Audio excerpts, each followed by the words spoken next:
y exaltemos el nombre.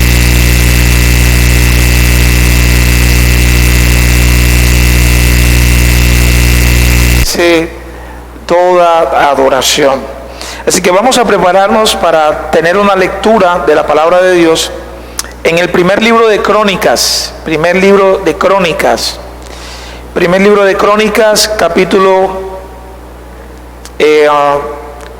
16, primer libro de Crónicas, capítulo 16, versículos 23 hasta el versículo 29. Primer libro de Crónicas, capítulo 16, versículos del 23 al versículo 29. Leemos entonces la palabra de Dios en el nombre de nuestro Dios Todopoderoso, en el nombre de Jesús y en el nombre del Espíritu de Dios. Dice la palabra de Dios así, versículo 23: Cantad al Señor toda la tierra, proclamad de día en día las buenas nuevas de salvación.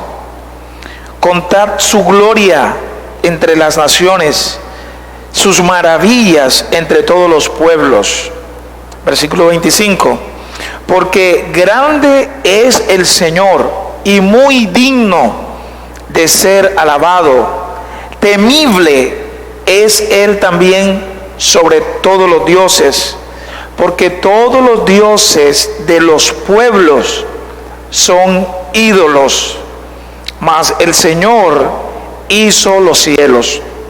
Gloria y majestad están delante de Él, poder y alegría en su morada. Tributad al Señor, oh familia de los pueblos, tributad al Señor gloria y poder. Versículo 29: Tributad al Señor la gloria debida a su nombre.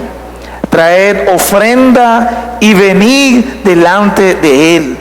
Adorad al Señor en la majestad de la santidad de Dios.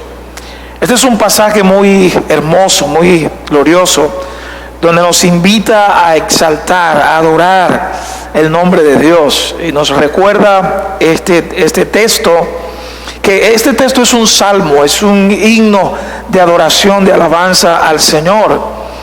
En ese momento histórico, el arca del pacto, que representaba la presencia de Dios, había sido tomada por los filisteos, había estado en presencia de los filisteos durante 7 meses, y algo bien particular estaba pasando en el territorio de los filisteos. El arca del pacto iba pasando de una ciudad a otra, y lo que ocurría era el juicio de Dios sobre todas estas ciudades. Así que ellos comienzan a pensar, ¿qué vamos a hacer? Y ellos entonces trasladan el arca del pacto al pueblo de Dios allí en Kiriat Jearim, que era territorio ya del pueblo de Dios. Es interesante que el arca del pacto permanece ahí en ese lugar 20 años.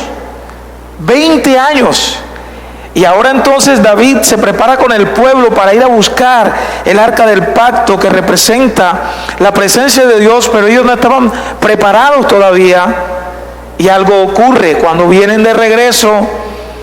Usa, uno de los hombres que viene en el peregrinaje trayendo el arca del pacto, guiando el arca del pacto se va a caer y él quiere meter la mano, y el juicio de Dios cae sobre Usa y muere. Así que David está muy triste, no sabe qué hacer, pero entonces él ahora recuerda las ordenanzas que el Señor le ha dado, y prepara a todos los levitas, prepara a todo el pueblo de Dios, para que el pueblo de Dios sepa la manera en la que Dios ha pedido que le adoremos, que le exaltemos.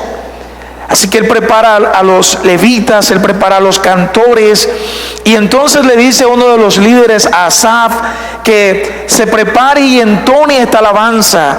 Así que todo el pueblo viene gozoso, celebrando, adorando a Dios, y David entona este salmo y pide a Asaf que dirija esta adoración. Y en esta adoración entonces invita a cantar al Señor toda la tierra, a reconocer sus maravillas, a reconocer que Él es el Dios que hizo los cielos y la tierra, que los ídolos que hay en este mundo, la palabra ídolo significa nada. Así que Dios nos invita a que todas las familias tributemos alabanza al Señor, que le demos honra de vida a su nombre, que le adoremos en espíritu y en verdad, que le adoremos, dice aquí el cronista, adorad al Señor en la majestad de su santidad, traed ofrendas y venid delante de Él. Así que es una invitación, amado hermano y amigo, a adorar al Señor, aquel que es el Creador, que es nuestro Padre, que es nuestro Dios.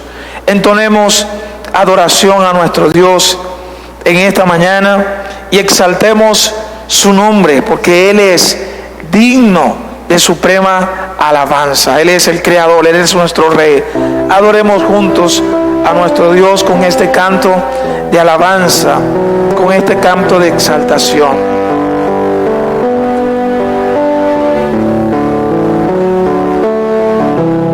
Oh Señor, gracias te damos. Sabemos que nuestra vida es Cristo Jesús. Sabemos que tú estás en control de todo, Señor. Te adoramos en esta mañana, Señor. Profundo es el amor de Cristo. Profundo es tu amor, Señor. Más que el infierno y la maldad. Dejó su trono y su gloria para traernos hacia Él. Más ancho es el amor de Cristo que un elfo que nos separó. Me alcanzó en mis tinieblas. Solo en Él hay salvación.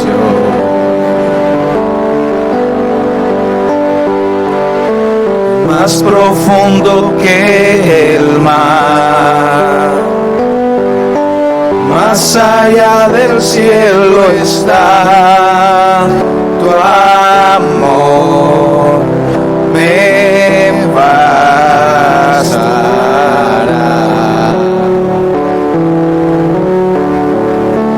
Fuerte es el amor de Cristo que mi enemigo más feo. Me sostiene en la tormenta, las aguas no me cubrirán.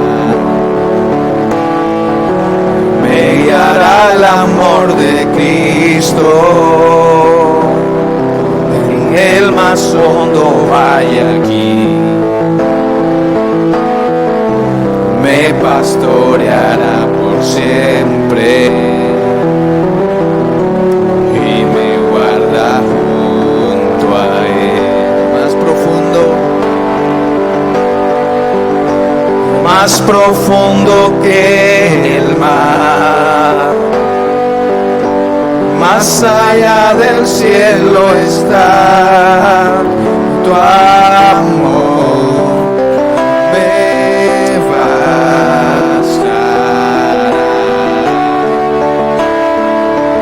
Más fuerte que la tempestad, venció el pecado y la maldad. Tu amor me bastará.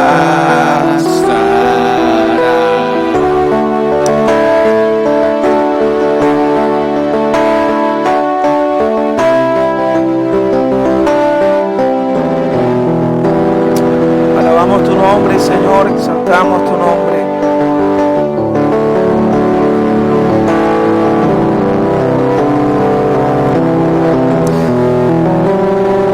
Exaltamos tu nombre, Dios. Reconocemos que tú eres nuestro Dios.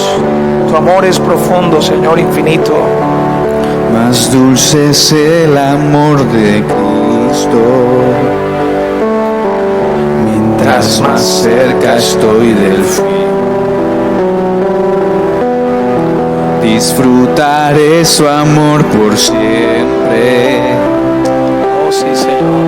Ante su trono estaré. Llenará el amor de Cristo. Hacia su rostro contemplar.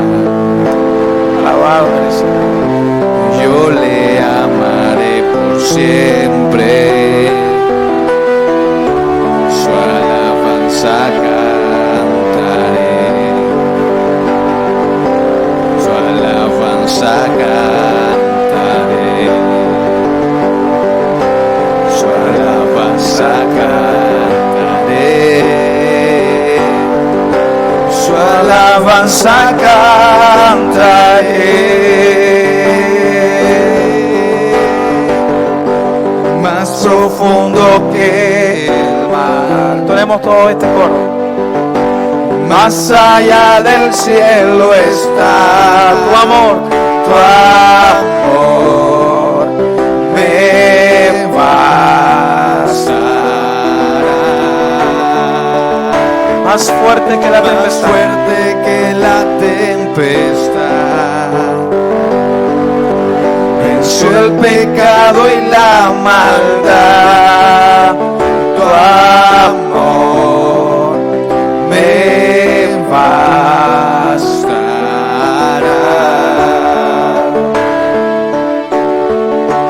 Me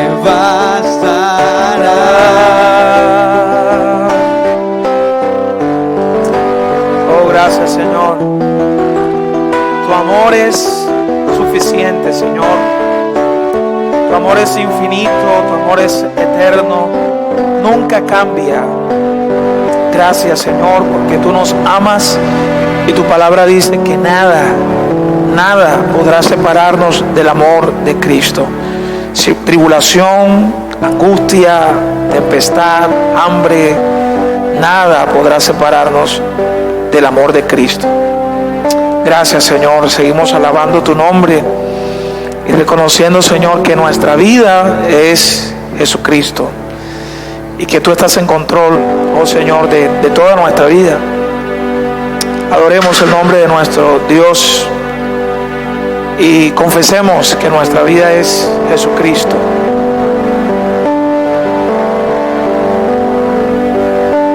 ¿Cómo recibiré de ti el bien y el mal rechazaré? Si sé que tú eres Señor, soberano y justo, ¿cómo he de alabarte en bendición y olvidarte en el dolor? Si sé que tienes el control De toda tu creación, de toda tu creación.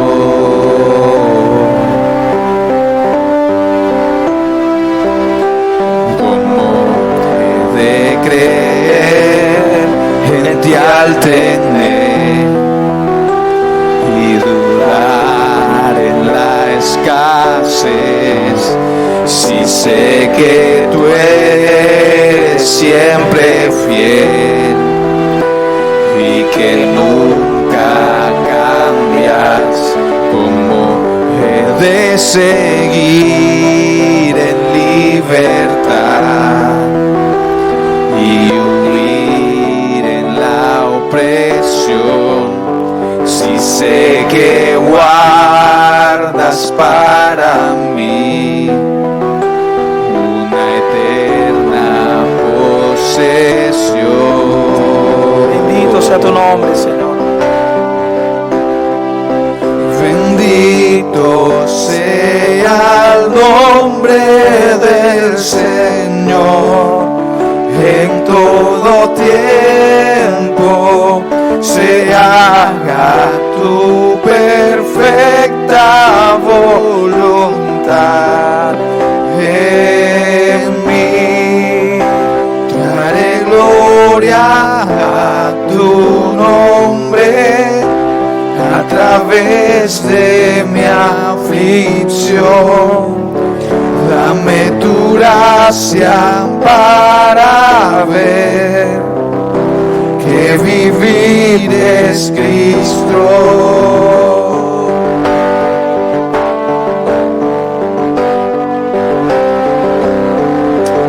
Oh, Señor.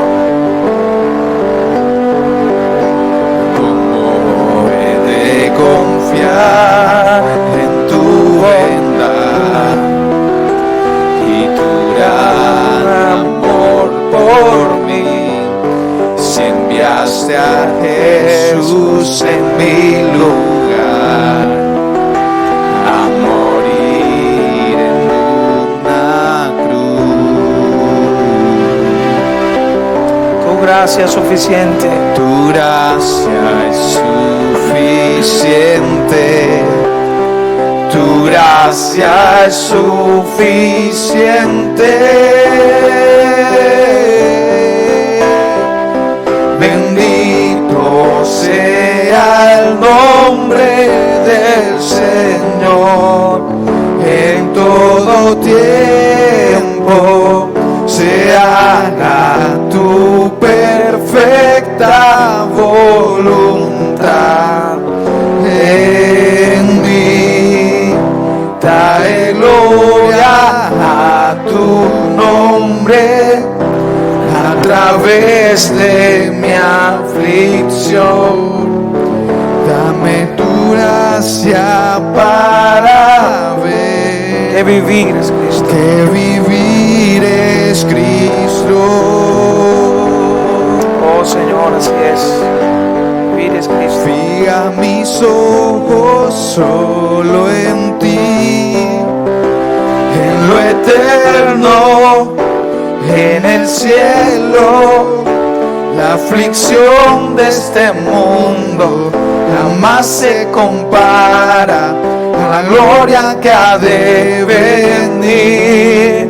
Vivir es Cristo. Vivir es Cristo. Vivir es Cristo. Vivir es Cristo. Bendito sea el nombre del Señor. En todo tiempo se haga tu perfecta voluntad en mí. Daré gloria a tu nombre a través de mi aflicción. Dame tu gracia para ver que vivir es Cristo. Vivir es Cristo. Oh, Señor, danos de tu gracia, como dice esta alabanza. Danos de tu gracia, Señor, para ver que vivir es Cristo. Danos la capacidad que viene de ti, Señor, para poder llegar a la conclusión, Señor, y tener convicción de que nuestra vida es Cristo. Nuestra vida no es este mundo, nuestra vida no es el disfrute temporal de este mundo. Nuestra vida es el Señor Jesucristo. En Jesucristo hay verdadero gozo. En Jesucristo realmente hay plena satisfacción. En Jesucristo realmente, a pesar de las circunstancias, nosotros podemos vivir en Cristo, ¿verdad? Y gozarnos en el Señor Jesucristo. Por eso el apóstol Pablo, resumiendo lo que para él significaba la vida, él pudo decir que Cristo era la vida. Él dijo: con Cristo he sido crucificado y ya no vivo yo, sino que Cristo vive en mí. Y la vida que ahora vivo en la carne, la vivo por la fe en el Hijo de Dios, el cual me amó y se entregó a sí mismo por mí.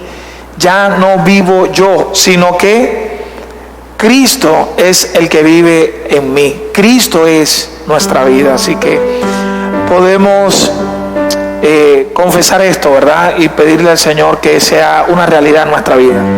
Que Cristo sea realmente nuestra vida. Vamos a entonar este canto. Yo sé que es una canción muy conocida por todos, y que podamos decir: bueno es alabarte, Señor, en todo tiempo. Tú eres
Porque grande eres tú, grande es tu amor, grande es tu gloria. bueno es alabarte, Señor. Bueno es alabar al Señor.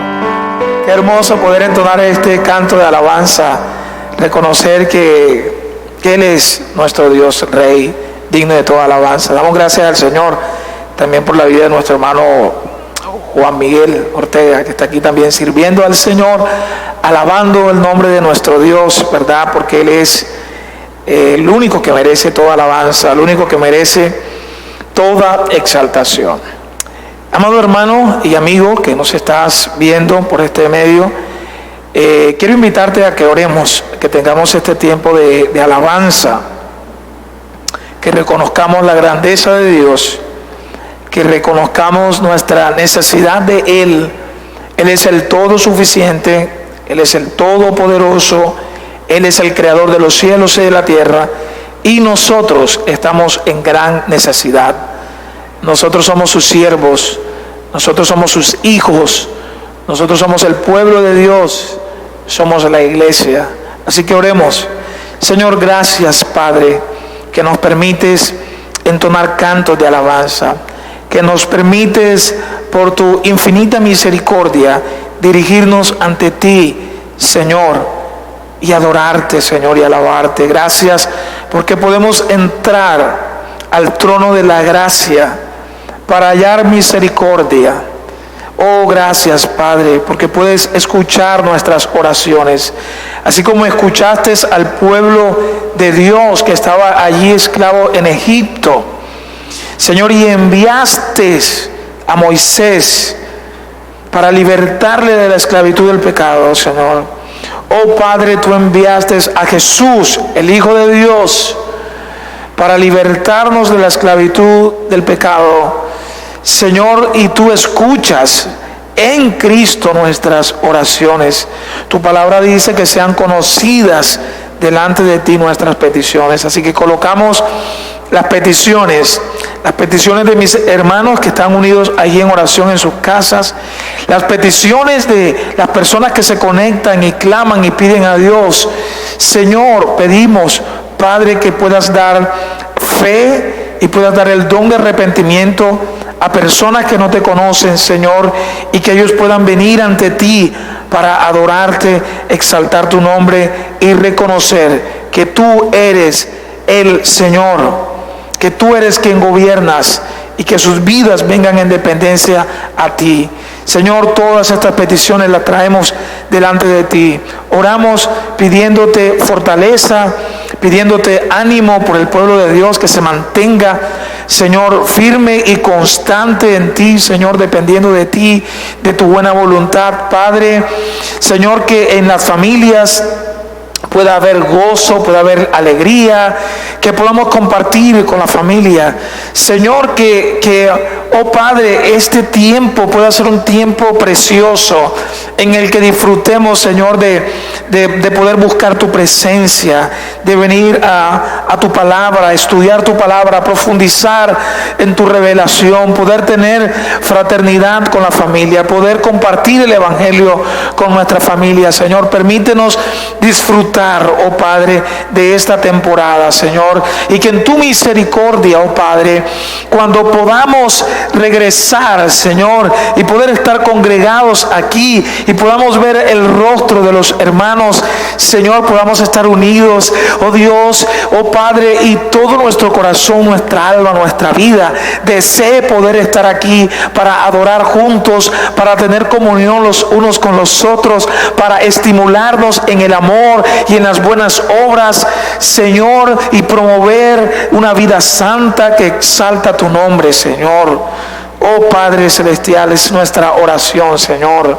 Oh Padre, es nuestra oración, Señor, en misericordia, Padre, que nos permitas nuevamente, Señor, estar reunidos, Señor, en la congregación para seguir alabando y exaltando tu nombre, Señor. Tu palabra, Señor, lo dice, oh Dios amado, que tú invitas, Señor, a gente de todas las etnias, de todos los pueblos, les transformas, les da fe, Señor, y luego, Padre, les congregas para que juntos, como un solo hombre, exaltemos tu nombre y alabemos tu nombre, Señor.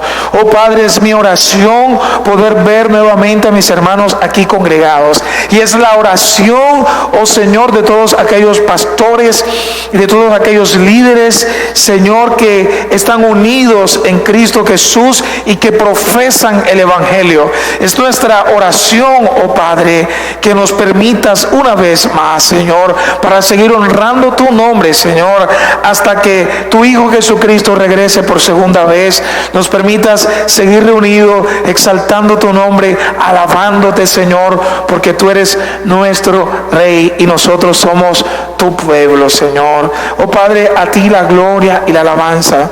Señor, oramos pidiéndote por provisión económica por aquellos hermanos que están atravesando dificultades económicas, Señor. Señor, entendemos la realidad, entendemos la situación, Señor. Oh Padre, pero tú eres nuestro gran proveedor. Tu palabra dice que el pan nuestro de cada día, que la provisión, Señor, viene de ti, oh Padre. Así como entregabas el maná del cielo al pueblo de Israel cada día, Señor, nosotros creemos que la provisión diaria viene de ti. Por eso te damos gracias y pedimos provisión para tu pueblo, provisión para tu pueblo, Señor, también para poder responder en adoración y poder dar y poder servir, Señor, oh Padre, a aquellos que están en necesidad y dar para la extensión del reino de Dios, Padre, porque sabemos que esto viene de un corazón regenerado, un corazón que ha sido transformado por el poder del Evangelio. Así que oramos dándote gracias, Señor, dando tributo a ti, alabanza y adoración, porque tú mereces toda la gloria y toda la adoración. Damos gracias en Cristo Jesús, en Cristo Jesús. Y todo el pueblo responde ahí en su casa, amén. Así es, amén, amén. Gloria al nombre de nuestro Dios.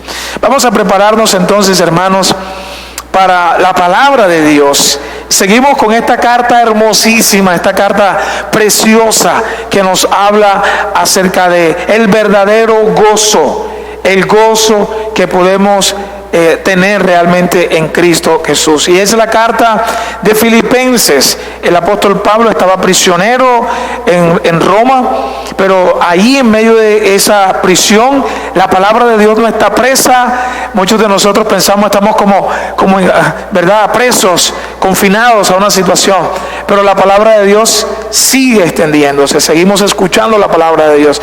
Así que nuestro hermano Juan Ortega tiene el gran privilegio de poder predicar la palabra de Dios en esta mañana. Así que oremos por nuestro hermano y recibamos la palabra de Dios con gozo. Señor, gracias, oh Padre, por este día, Señor, por permitirnos honrar tu nombre. Ahora pedimos que dirijas a nuestro hermano Juan, Señor, para exponer tu palabra. Ayúdanos a recibir con gozo tu palabra y que tu Santo Espíritu obre en nuestros corazones para poder disfrutar de ese verdadero gozo que tenemos solamente y exclusivamente en la persona de Jesús. Gracias, gracias. Amén. Amén.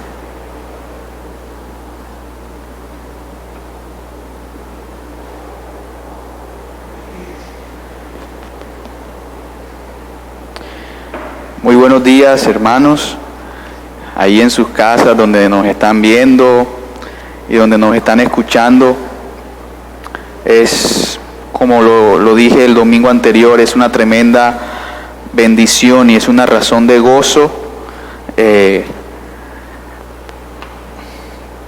poder ver, estando pues obviamente aquí en las instalaciones de la iglesia, aunque vacía, pero poder ver que la transmisión, muchos nos están siguiendo. Creo que fue el viernes anterior que dije la cifra de personas que estaban conectadas y eran aproximadamente 20 y pico la vez pasada, y estamos fácilmente hoy doblando esa cifra, lo cual nos da a entender de que muchos de ustedes han acatado el llamado a conectarse, y no solamente ustedes, sino entendemos que también han invitado a muchas más personas a que se conecten y estén sintonizándonos, obviamente desde la plataforma que tenemos habilitada en el momento, que es Facebook y YouTube. Así que, amados hermanos, es un tremendo gozo verles ahí conectados, verles ahí interactuando, mandando saludos, mandando peticiones y actualizándonos si el sonido se escucha bien o si no se escucha tan bien. Muchas gracias a ustedes y bueno, seguimos nosotros entonces acá en lo que nos atañe. El domingo anterior estuvimos compartiendo en la misma carta de Filipenses, como el pastor lo estuvo anunciando, sobre los versículos 2 y 3 del capítulo 4 de Filipenses. Son dos versículos muy personales que Pablo escribe en esta carta. Cuando hablo de personales me refiero a que en el versículo 2 él menciona por nombre a dos personas, a dos mujeres que al parecer tienen una discordia, tienen un tema que las aleja, tienen un tema que las separa, y Pablo está llamándolos entonces a que puedan conciliar y puedan vivir en armonía. Eso lo compartimos el domingo anterior, eso estuvimos hablando el domingo anterior, Y lo que nos atañe hoy son los versículos siguientes, versículo 4 y versículo 5. Yo sé que habíamos mandado la información de que se iba a abarcar hasta el versículo 7, pero por cuestiones de tiempo, porque tampoco queremos abarcar mucho en este formato de transmisiones, se recortó a la mitad el sermón de hoy, pues para poder abarcar y profundizar un poco más en las líneas que nos siguen. Así que yo te invito a que me acompañes en Filipenses capítulo 4 y vamos a leer el versículo 4 y el versículo 5. Yo voy a estar leyendo la versión nueva traducción viviente. Usted puede leer la Reina Valera. La variación no es mucha. Dice el versículo 4: estén siempre llenos de alegría en el Señor. Lo repito, alégrense, que todo el mundo vea que son considerados en todo lo que hacen. Recuerden que el Señor vuelve pronto. Esta es la palabra del Señor en Filipenses capítulo 4, versículo 4 y versículo 5. Es un llamado muy claro y muy tajante que hace Pablo. Si pudiéramos tener a la mano otras versiones, vemos que en el versículo 4 no es solamente, esta versión dice llénense de alegría, pero las otras versiones, la mayoría de otras versiones, incluyendo la Biblia de las Américas y la Reina Valera, que es probablemente la que usted tenga en casa, comienzan diciendo regocijaos en el Señor. Regocijaos en el Señor, siempre, otra vez lo diré, regocijaos. Es una expresión que se repite a lo largo de esta carta y que nosotros queremos analizar un poco en este sermón. Yo recuerdo que hay un corito, yo no sé en qué momento me lo aprendí, en qué momento de mi vida me lo aprendí, eso como el Salmo 23, tampoco sé en qué momento de mi vida me lo aprendí, pero sé que fue la primera porción de la Escritura que yo memoricé. Pero existe un corito también muy viejo, yo no recuerdo si se lo escuchaba a mi mamá, yo no recuerdo que si se lo escuchaba a alguno de los hermanos en la iglesia, pero con frecuencia, incluso estando dentro del grupo de alabanza en la iglesia donde crecimos, la tocamos. Es una canción que muchos de ustedes quizás recordarán y dice algo así como: gozo, gozo, gozo yo quería, pero lo buscaba donde no lo había. Ya ustedes se pueden seguir la canción en su mente y pueden saber lo que sigue, pero en esta pequeña porción, esta primera estrofa de esta canción es un fiel reflejo de lo que nosotros éramos antes de conocer al Señor. Cuán obstinados podemos llegar a ser nosotros en la búsqueda personal de nuestra propia satisfacción y de nuestro propio bienestar. Este es un fiel reflejo. Que queríamos gozo, sí queríamos gozo, y salimos como si no tuviéramos un mañana a buscar este gozo en donde sea, debajo de las piedras, en los riachuelos, en todos lados salimos a buscar este gozo, pero no lo hallamos. Buscamos el gozo en los placeres que el mundo ofrece, en los deseos de la carne, en los deseos de los ojos, en la vanagloria de la vida, para finalmente descubrir que todo esto es pasajero, como nos lo dice en la primera carta de Juan, en capítulo 2, versículos 16 y 17, porque finalmente todo lo que es del mundo pasa y sus deseos, pero el que hace la voluntad de Dios permanece para siempre. Nos embarcamos en terrenos infructuosos con tal de hallar aquello que nos brinde paz y que nos brinde satisfacción. Y terminamos llegando a la misma conclusión que el sabio Salomón en el libro de Eclesiastés, en el capítulo 2, los primeros 11 versículos.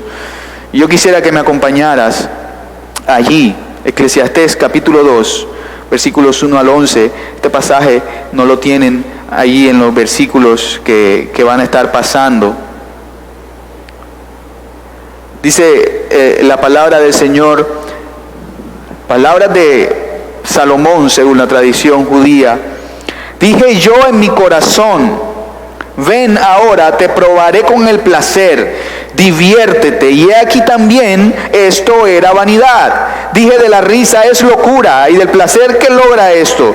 Consideré en mi corazón estimular mi cuerpo con el vino, mientras mi corazón me guiaba con sabiduría de cómo echar mano de la insensatez, hasta que pudiera ver qué hay de bueno bajo el cielo que los hijos de los hombres hacen en los contados días de su vida. Engrandecí mis obras, me edifiqué casas, planté viñas para mí, me hice jardines y huertos, y planté en en ellos toda clase de árboles frutales. Me hice estanques con aguas para regar el bosque con árboles en pleno crecimiento.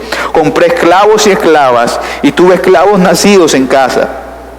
Tuve también ganados, vacas y ovejas, más que todos los que me precedieron en Jerusalén. Reuní también para mí plata y oro y el tesoro de los reyes y de la provincia. Me proveí de cantores y de cantoras, de los placeres de los hombres y de muchas concubinas. Y me engrandecí y superé a todos los que me precedieron en Jerusalén. También la sabiduría permaneció conmigo y de todo cuanto mis ojos deseaban, nada les negué, ni privé a mi corazón de ningún placer, porque mi corazón gozaba de todo mi trabajo, y esta fue la recompensa de toda mi labor. Consideré luego todas las obras que mis manos habían hecho y el trabajo en que me había empeñado, y aquí todo era vanidad y correr tras el viento y sin provecho bajo el sol. Estas son las palabras de un hombre que el Señor le permitió disfrutar mucho, que el Señor le permitió disfrutar todos los placeres que se pueden tener en esta tierra, si se le puede equiparar de alguna manera. Y es la conclusión a la que él llega, diciendo que todo esto no es más que vanidad. Todo esto no es más que afanarse sin ningún provecho. Aún teniendo la advertencia de Salomón, nosotros nos atrevemos a buscar en estos placeres lo que estos placeres no van a poder darnos. Un gozo inefable, un gozo que no se acabe. Y el apóstol Pablo es consciente y apercibido de las cosas que sucedían en Filipos. A él había llegado uno de los miembros de la iglesia a anunciarle y a informarle de cómo estaban las cosas en la iglesia. Y Pablo, cuando escribe esta carta, Pablo no está dejando lugar a dudas de que quiere recordarles a sus amados hermanos y consiervos las maravillosas razones por las cuales ellos deben estar siempre contentos, sin importar la circunstancia. Y no es en vano que hoy nosotros, cientos de años después de que Pablo escribe esta carta, estemos leyendo esto y nos parezca que este recordatorio es demasiado pertinente para nosotros hoy, en medio de circunstancias como las que atravesamos, en medio de momentos de dificultad y de crisis. Pablo nos dice, estén gozosos, estén contentos, pero ¿cómo es posible esto? Yo quisiera que al mirar el texto podamos mirar primero un contexto visto de dos maneras, es decir, el contexto en el que Pablo escribe esta carta, recordarlo porque ya lo habíamos hablado nosotros cuando iniciamos la carta, en los primeros capítulos hicimos la introducción de esta carta y dijimos que Pablo estaba en prisión. Yo quisiera recordar un poco ese contexto y también recordar el contexto inmediato de los versículos que preceden al versículo 4 y el versículo 5. De modo que el hombre que está escribiendo esta carta, en el primer contexto que vamos a mirar, se encuentra encarcelado. Pablo está encarcelado, probablemente en Roma, no lo sabemos con certeza, pero se presume que era en Roma. Pablo está oliendo, Pablo está presumiendo de que él va a ser enjuiciado y más aún él va a ser ejecutado bajo las órdenes del emperador. Es un hombre que escribe esta carta, hablando de Pablo, que como Salomón también el Señor le permitió experimentar muchas situaciones en su vida. Y yo no sé si ustedes recuerdan cuando iniciamos esta carta, dijimos, Pablo está enfrentando el olor a la muerte. Pablo está enfrentando quizás su muerte cercana. Y Pablo escribe esta carta con un ánimo muy profundo. Pablo parece que está muy sentimental al escribir esta carta, lo hemos visto a lo largo de todos los 4 capítulos que hemos visto. Pablo escribe, amados hermanos. Pablo parece rebosar de amor por los hermanos que están en Filipos. Pablo parece que estuviera no dejando escapar la oportunidad para recordarles, ustedes son mis amados hermanos, yo los amo, yo los estimo, yo los quiero, y por eso quiero que tengan presente estas cosas que yo he vivido, por eso quiero que tengan presente estas cosas que yo he entendido, que yo he aprendido de mi caminar con el Señor. Dijimos que esta carta era como una especie de testamento donde Pablo le está tratando de escribir a la iglesia lo más importante que él ha podido aprender a lo largo de toda su vida. Y el tema principal de esta carta es justamente el gozo. El gozo. Continuamente vemos en esta carta la expresión regocíjense, regocijaos, gócense, gozaos. Es Pablo mismo diciéndoles, no importa la circunstancia que enfrenten, regocíjense. No importa lo que está pasando en tu vida, regocíjate, amado hermano. Este es el mayor consejo que Pablo da en esta carta. Hay muchos más consejos que Pablo y muchos más temas que Pablo toca acá, pero el más renuente, el más repetitivo, el que más profundiza Pablo es este tema del gozo. Ahora bien, el contexto inmediato de los versículos que le anteceden, vemos que Pablo estaba escribiendo en el versículo 2 y 3, lo compartimos el domingo anterior. Pablo estaba hablando acerca de dos hermanas, Evodia y Síntique. Son dos hermanas que estaban en conflicto dentro de la iglesia, son dos hermanas a las que Pablo se dirige de manera personal y con ruego. Pablo les dice, por favor, vivan en armonía, vivan en armonía. Pablo incluso encomienda a uno de los hermanos que se encuentra con ellos en la iglesia, probablemente cuyo nombre sea Cícigo, o como lo traducen las Biblias, fiel compañero. Pablo le está encomendando a este hombre que medie en la situación de estas dos mujeres. Y Pablo finaliza en el versículo 3 mencionando a varios colaboradores, incluyendo a Clemente, junto con este fiel compañero y estas dos mujeres y más colaboradores. Y Pablo termina diciendo que esos nombres de ellos están escritos en el libro de la vida. De modo que Pablo comienza en el versículo 2 mencionando a dos mujeres. En el versículo 3 amplía el abanico de personas a las que él se está dirigiendo. Y recordemos que esta carta fue escrita para que fuera leída en frente de toda la asamblea de la iglesia en Filipos. Ya en el versículo 4 Pablo se está dirigiendo a toda la iglesia. De modo que el mensaje de regocíjense no es para Evodia y para Síntique, aunque sí las incluye a ellas. No es exclusivo para ellas este mensaje. No es exclusivo para este fiel compañero. No es exclusivo para Clemente. No es exclusivo para los demás colaboradores que estuvieron con él trabajando. Este es un mensaje que se hace extensivo a toda la iglesia que está escuchando estas líneas siendo leídas en frente de la iglesia. De modo que es un mensaje que se hace extensivo para ti y para mí. Ahora bien, este mensaje tiene profundas implicaciones en la contienda que tenían Evodia y Síntique. Pablo lo que les está diciendo es, hermanas, regocíjese en el Señor, porque tú no vas a hallar gozo mientras estés fijándote en el defecto de la otra persona. Tú no vas a hallar gozo mientras estés fijándote en el dolor que te produjo lo que la otra persona te hizo. Tú vas a hallar gozo si pones tus ojos en el Señor. ¿Y cuándo tienes que hacer esto? Pues siempre. Y eso es lo que vamos a mirar ahora. Es una reiterada versión en esta carta. Gócense, regocíjense. Y es por eso que nosotros le pusimos el nombre a esta serie de El Evangelio del Gozo. Bueno, no solamente por esto, sino también porque así se llama el material de Eric Pennings que nosotros estudiamos hace un tiempo. También el Evangelio del Gozo. Pero nosotros en el capítulo 3, justamente un capítulo antes, ya habíamos ponderado este mandato de Pablo. Ya lo habíamos ponderado, porque Pablo también en el capítulo 3 hace el mismo llamado. Pablo les dice a los hermanos en Filipos, regocíjense, en el versículo 1 del capítulo 3. Y ya nosotros habíamos ponderado esto, y no sé si ustedes lo recuerdan, pero miramos en detalle todas las veces que Pablo, a lo largo de toda la carta de Filipenses, usa la expresión regocíjense. ¿Y a qué hace referencia cuando les da este mandato a los hermanos? Entonces entendamos qué es lo que Pablo quiere decir y recordemos esto cuando Pablo dice regocíjense en el Señor. En el capítulo 1, versículo 5 de este libro de Filipenses, vemos que Pablo les hace un llamado a los hermanos en Filipos de que se regocijen. Y él mismo dice estar gozoso por la participación de estos hermanos en el Evangelio. En el capítulo 1 también, pero en el versículo 18, Pablo también se goza, porque a pesar de que hay personas que predican al Señor Jesucristo por propio orgullo, por vanagloria personal, Pablo dice que él se goza porque el Señor Jesucristo es proclamado. Capítulo 2, versículo 2, vemos que Pablo hace nuevamente esta expresión de gozo en esta ocasión por la unidad que tienen los hermanos en el amor, y de hecho les está instando a que sean de un mismo sentir.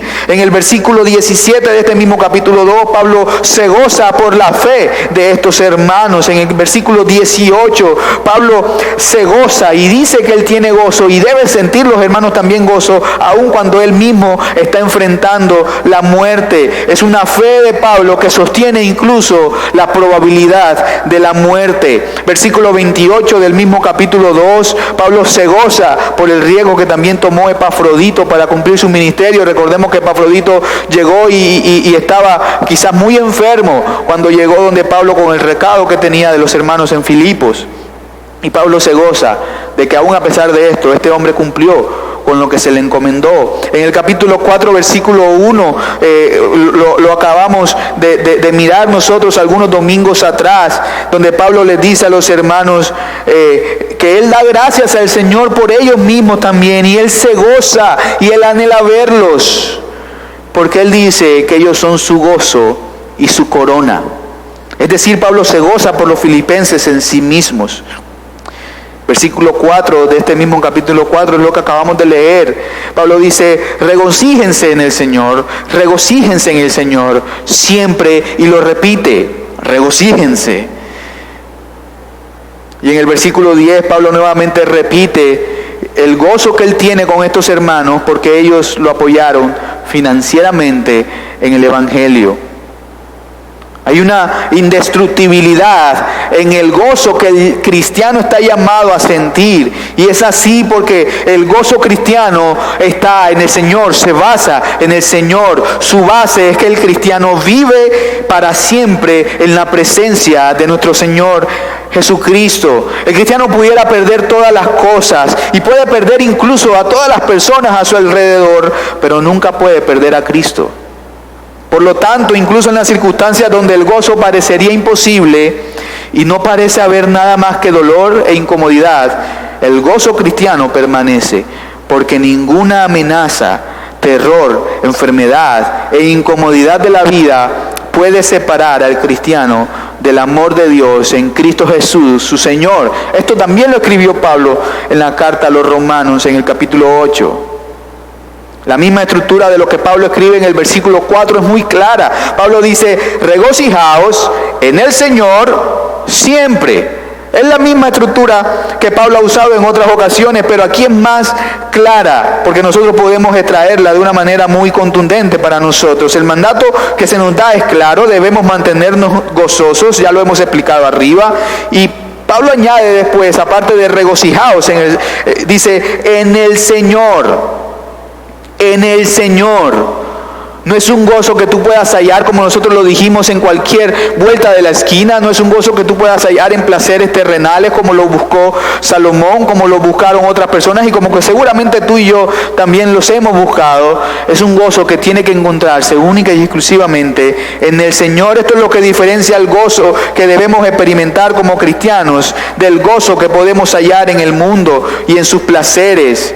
Este complemento que Pablo añade cuando dice en el Señor no es ningún artilugio ornamental en la escritura de la carta. Pablo no le está poniendo para adornar estas líneas para que suene más prosaico. No, Pablo lo que está diciendo lo está escribiendo porque es vital a la hora de entender dónde es que podemos hallar ese gozo. ¿Dónde lo podemos hallar? Pues en el Señor. Recordemos que venimos de los primeros 3 versículos de este capítulo 4. Pablo expone que los nombres de sus colaboradores están escritos en el libro de la vida. Versículo 3, Pablo dice cuyos nombres están escritos en el libro de la vida. Esta es una razón de mayor gozo, incluso que cualquier bien o placer terrenal. El mismo Señor Jesucristo nos recuerda esto cuando encomienda a los 70 en el Evangelio de Lucas. Si quiere, acompáñeme y leemos brevemente esta porción de la Escritura, donde estos 70 regresan en Lucas capítulo 10 y podemos leer el versículo 20. Estos 70 que Jesús ha encomendado regresan gozosos porque los demonios se sujetaban a ellos y ellos los podían echar y ellos tenían autoridad sobre ellos. Y Jesús les dice: sin embargo, no regocijéis en esto, de que los espíritus se os sometan, sino regocijaos de que vuestros nombres están escritos en el libro de la vida. Amado hermano, tú puedes hallar placer, sí, en muchas cosas que tengas. En posesiones, en dinero, en bienestar, en comida. Pero ninguno de esos placeres pasajeros te va a saciar como te puede saciar nuestro Señor Jesucristo. Incluso tu misma inteligencia puede ser un sitio de placer para ti. Tu propia sabiduría, tu entendimiento de las cosas, tu proceder delante de los demás, tu propio testimonio recto y moral delante de las personas puede ser un escondite de placer para ti y de gozo personal. Pero termina siendo un gozo que se desmorona, termina siendo un gozo que te da una base para sostenerte, pero una base muy frágil que se rompe con facilidad. En cambio, en el Señor Jesucristo encontramos una base donde nuestro gozo puede reposar y sabemos que es una base inquebrantable. No es la primera vez que Pablo menciona este tema, como ya lo aclaramos, pero vale la pena recordar lo que escribe en el versículo 25 del primer capítulo, cuando Pablo dice: y confiado en esto, sé que quedaré y que aún permaneceré con todos vosotros para vuestro provecho y gozo de la fe. Gozo de la fe. Pablo viene en este pasaje que acabamos de leer de exponer esa dicotomía para él de lo que significa vivir, que para él es Cristo, y lo que es morir, que para él es ganancia, porque va a estar con Cristo. Y Pablo concluye diciendo que él está esperanzado en que va a seguir viviendo para provecho de los amados hermanos, pero esa última expresión que dice, y para el gozo de la fe, es lo que quisiera detenerme aquí, porque esta última expresión tiene grandes implicaciones. La primera es que el gozo solo puede provenir de la misma fuente que da la fe, es decir, Dios. Dios es la fuente de la fe, pues la fe es don de Él, y es esta fe la que nos va a producir el gozo, de modo que el gozo proviene de la misma fuente de la fe. Esta certeza y esta convicción en el creyente, esta fe que el creyente está llamado a tener, es lo que lo moverá a tener presente las promesas del Señor, que ha hecho incluso en medio de prisiones, en medio de necesidades, en medio de pandemias, en medio de padecimientos. Usted no se ha puesto a pensar como un hombre que está preso, que está privado de la libertad, que está quizás sometido a torturas, que está quizás sometido a incomodidades, está encadenado, todo el tiempo su cuerpo está en la misma posición. Yo no sé ustedes, pero yo en este tiempo que hemos estado en casa, nuestra casa no es muy grande, no hay muchos espacios donde podamos movernos con libertad, pero de la sala, al cuarto, a la cocina, al baño, es corta la distancia y uno está supuesto a pasar mayor tiempo en un sitio, sea en la sala o sea sentado en el estudio. En algún momento me canso de estar ahí y lo he experimentado, ese cansancio de lo que es estar de pronto reclinado viendo la televisión, o lo que es estar reclinado escribiendo algo. He experimentado el cansancio que eso produce y no estoy atado ni nada. Ahora imagínense un hombre que está atado, encadenado todo el día en la misma posición, el entumecimiento que sus músculos deben sentir, y aún así este hombre hace el llamado y dice: gócense en el Señor, porque este hombre tiene su mente y sus ojos puestos en las esperanzas y en las promesas que el Señor le ha hecho. La fe hace que el creyente mire a través de sus circunstancias a su amado Salvador, y entonces hace que rebose el gozo. Es la fe la que produce el gozo. Ahora, en esa expresión, regocijaos en el Señor, falta la última parte que nos explica cuándo estamos llamados a estar gozosos. Pablo es claro y dice: siempre. De hecho, lo establece con contundencia con lo que sigue, pues Pablo repite el mandato, porque dice: otra vez os lo diré, regocíjense. De modo que el mandato parece bastante claro y parece bastante evidente. Ahora, no quiero dejar de lado el versículo 5, donde dice que vuestra bondad sea conocida de todos los hombres, el Señor está cerca. Esta es la misma línea del tema que hemos venido hablando, pero paralelo al tema del gozo, hay varios temas que siguen, que Pablo va desenvolviendo como un hilito, que va desarrollando a lo largo de toda la carta. Y este es uno de estos temas, va paralelo al tema del gozo y se entremezcla incluso con el tema del gozo, como aquí, pues aquí resulta evidente esta mezcla. Pablo exhorta a los creyentes a que su bondad, en otras traducciones dice gentileza, sea conocida de todos los hombres. Ahora, esta palabra gentileza nos representa un problema a nosotros que somos hispanohablantes. La palabra que en la mayoría de nuestras Biblias tenemos como gentileza es una palabra griega que no tiene como traducción una sola palabra en español. Por el contrario, tenemos múltiples acepciones, puesto que la dimensión de este término es bastante amplia. Hay muchísimas palabras en español que pueden ser traducidos como la palabra griega que se usa para gentileza. Esta es solamente una de esas palabras, pero no hay una expresión que recoja toda la dimensión de lo que esta palabra griega quiere dar a entender. Yo quisiera leerte algo que encontré en el comentario bíblico Conocimiento, que dice: la gentileza es la expresión externa del gozo. La palabra griega para gentileza es una palabra difícil de traducir en su totalidad. Se refiere al espíritu que es razonable, justo y caritativo, dispuesto a dejar de lado los derechos propios para mostrar consideración a otros, pero sin sacrificar la verdad. No es vengativo. Un sinónimo de esta palabra es gracia. Jesús nunca sacrificó la verdad para ser amable, pero siempre tuvo un espíritu afable que a menudo desarmaba a los que le oponían. Es una buena definición y nos da de pronto un margen más amplio de lo que esta palabra significa. Un ejemplo de esto es cuando la justicia es aplicada en situaciones que requieren un razonamiento quizás despegado de las leyes. Nosotros sabemos que existen leyes y que hay que cumplir las leyes, pero muchas veces cuando la justicia es aplicada al pie de la letra se termina cometiendo una injusticia. Por poner un ejemplo, y sé que este ejemplo no es 100% preciso, pero supongamos dos estudiantes en el colegio. Uno de ellos sacó un 9.8 en el examen, pero otro sacó un 5.6 en el examen. El que sacó 9.8 en el examen, en su casa tiene todas las herramientas, tiene un computador, tiene acceso a internet, tiene un montón de bibliotecas libres para su consulta, tiene libros en pasta, enciclopedias, como se hacía antes. Tiene todo, tiene cuadernos, tiene blogs, tiene lapiceros, tiene un escritorio gigante donde se puede sentar a gusto para estudiar. El que sacó 5.6 es un chico más humilde, que no tiene un computador, no tiene una computadora, sus padres no tienen una enciclopedia tampoco donde él pueda estudiar, pues todos los libros tuvieron que dejarlos en el pueblo cuando tuvieron que salir corriendo, huyendo de la violencia, de modo que el único medio de estudio de este chico es uno de sus hermanos mayores y su padre.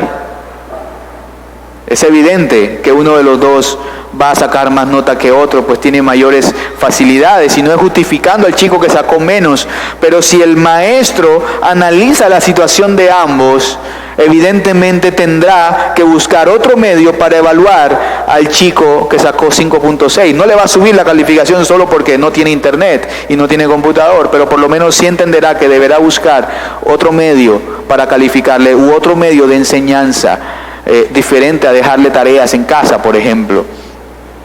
De modo que ahí vemos un ejemplo donde la justicia aplicada, él se merecía ese 5.6, sí se lo merecía, pero está ajustado a sus circunstancias, no.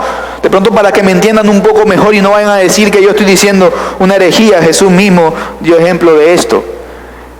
Cuando se despegó de las leyes para mostrar compasión por el pecador. Juan 8 vemos el ejemplo de varios judíos, fariseos, que le trajeron a Jesús a una mujer que fue sorprendida en adulterio, y Jesús estaba escribiendo sobre la arena.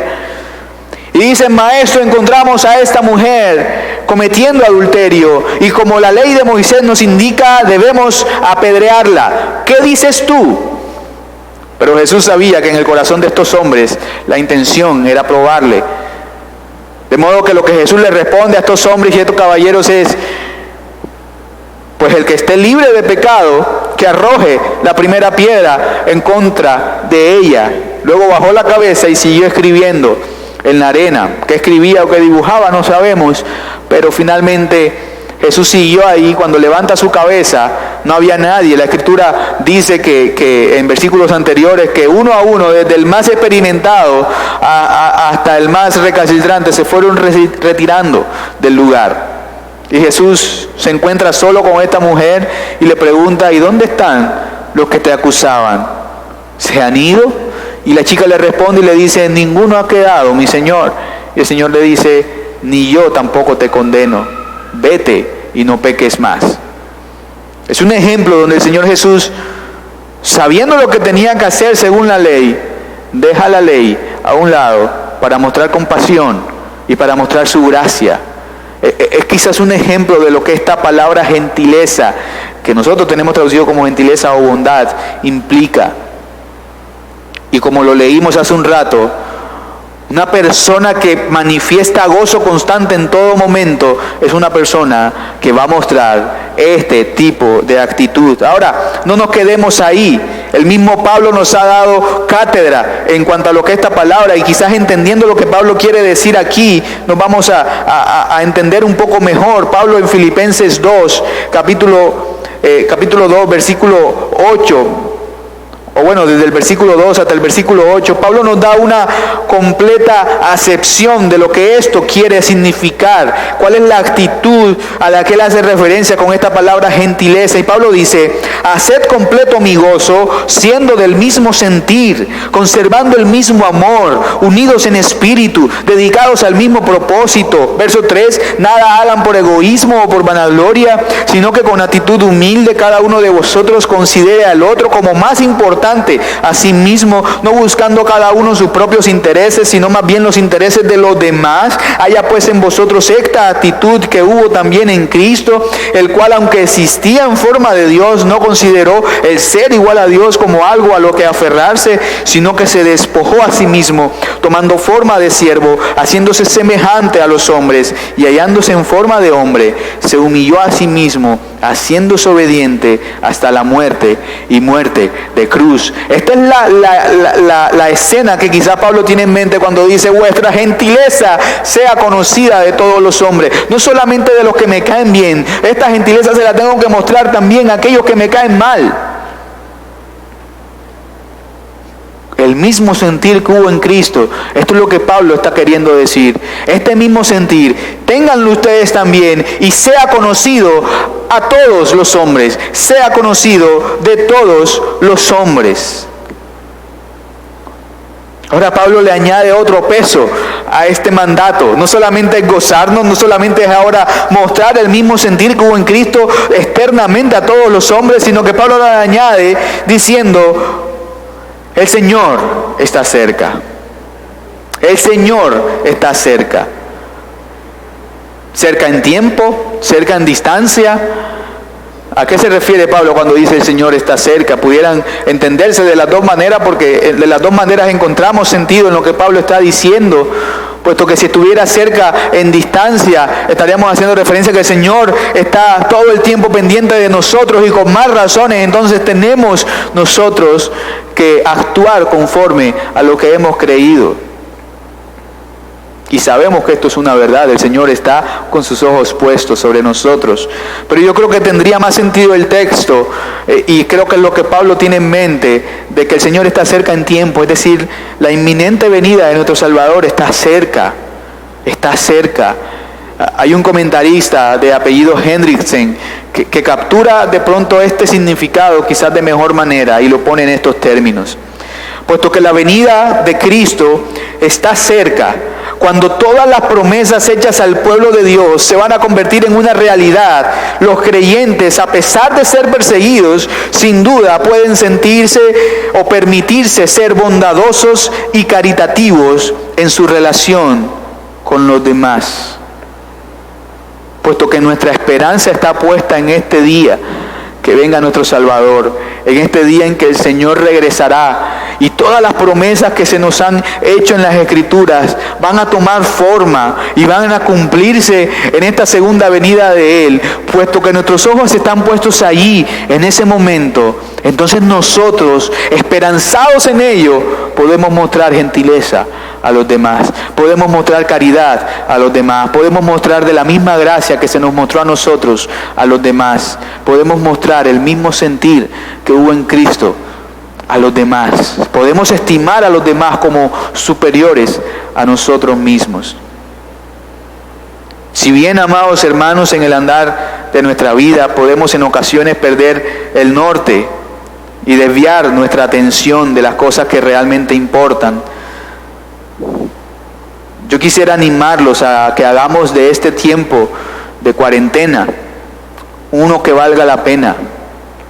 No lo desperdiciemos en cosas sutiles y en cosas que pueden distraernos por un tiempo, pero que no nos van a ser edificantes en lo que concierne a la vida eterna que tenemos en Cristo Jesús. En últimas, gozarnos es un mandato. ¿No se había fijado? Es un mandato gozarnos. ¿No es acaso maravilloso que nuestro Dios nos mande a deleitarnos? ¿No es acaso maravilloso que en este Dios que hemos creído, ser feliz es un deber? Ser feliz es un deber. Esto es maravilloso, amados hermanos. Alegrémonos con lo que tenemos. Alegrémonos con los nuestros, que también los tenemos a nuestro lado. Alegrémonos en las circunstancias en las que nos encontramos. Y dejemos que el Señor de los cielos se ocupe de lo que deba ocuparse. Ya tendremos tiempo de hablar sobre los afanes y las ansiedades que toda esta situación nos produce, pero alegrémonos ahora. La alegría debe ser el estado constante de un cristiano, el gozo debe ser el estado constante de un cristiano. Nosotros estamos llamados a extender nuestra mirada más allá de las circunstancias, ser capaces de descansar en el plan perfecto de Dios para gozarnos, porque Él ha prometido que será para nuestro bien y porque la obra de Cristo será completada un día y ya no habrá aflicciones y ya no habrá dolores y ya no habrá necesidad y ya no habrá enfermedades ni contagios, ni nada de eso habrá. Amado hermano y amigo, que podamos cantar con certeza la segunda estrofa del corito que cantamos al principio y podamos decir: pero vino Cristo, el dador de la vida, y me dio del gozo del que yo quería. Damos gracias y gloria a nuestro amado Dios y Salvador. Oremos, amados hermanos, ahí donde están, y con esta oración también despedimos. Bendito Dios que estás en los cielos, te damos gracias, amado Rey, porque tú eres bueno y porque tu misericordia, Señor, se manifiesta a nosotros. Hoy amaneció, Señor, y en medio de todas las circunstancias nosotros estamos con vida. En medio de todas las cosas, Señor, nosotros estamos sanos. Y aun si tendríamos enfermedad o si tenemos aflicción en nuestro cuerpo, sabemos que no durará. Y si dura hasta nuestra muerte no es el fin, pues te veremos a ti en gloria, te veremos a ti revestido de majestad. Bendito Dios, que tu palabra que ha sido expuesta se ancle en nuestros corazones, se haga eco en nuestros oídos a lo largo del día, a lo largo de la semana. Que en este tiempo donde tenemos el tiempo de sentarnos y reflexionar y tenemos mucho tiempo para pensar, podamos pensar seriamente, Señor, en la obra de tu Hijo Jesús. Podamos pensar y recordar tus promesas y podamos descansar en ellas, podamos hallar consuelo en ellas, aún en medio de estas circunstancias. Podamos saber que tú eres Rey, que estás sentado en el trono, que tienes control de todo y que toda esta situación está controlada por ti y de nada debemos entonces temer. Padre, ayúdanos a estar gozosos y ayúdanos a mostrar este gozo a los demás. En el nombre de Jesús oramos, Señor. Amén. Amado hermano, recordarte que este viernes nuevamente estamos aquí desde las 6 de la tarde. Yo creo que a partir de esta semana que viene van a haber algunos cambios en cuanto a las transmisiones. Eso se va a estar comunicando con tiempo a través de los medios que tenemos de contacto con ustedes. No dejen de enviarnos sus peticiones, no dejen de estar escribiéndonos. Yo quisiera animarles a que, a pesar de este tiempo que no nos podemos ver, que no nos podemos congregar, usemos estos medios que tenemos, podamos seleccionar quizás diariamente 3, 4 hermanos a los que podamos llamar y podamos estar pendientes de ellos y decirles: hermano, me acuerdo de ti y estoy orando por ti, porque somos un mismo cuerpo, somos miembros del cuerpo del Señor Jesucristo. Así que no dejes de comunicarte. Está el grupo de la iglesia, está el WhatsApp del pastor. Escribe, comenta tu petición, lo que tengas para que podamos orar el viernes por ti, y se estará comunicando a su debido tiempo algunas modificaciones que se van a hacer en cuanto a las transmisiones, pero ya habrá tiempo y el pastor se encargará junto con los hermanos del equipo de multimedia de la Iglesia Reformada Calvary de informarlo a su debido tiempo. Hermanos, que el Señor les bendiga y que el Señor nos guarde en todo esto. Tan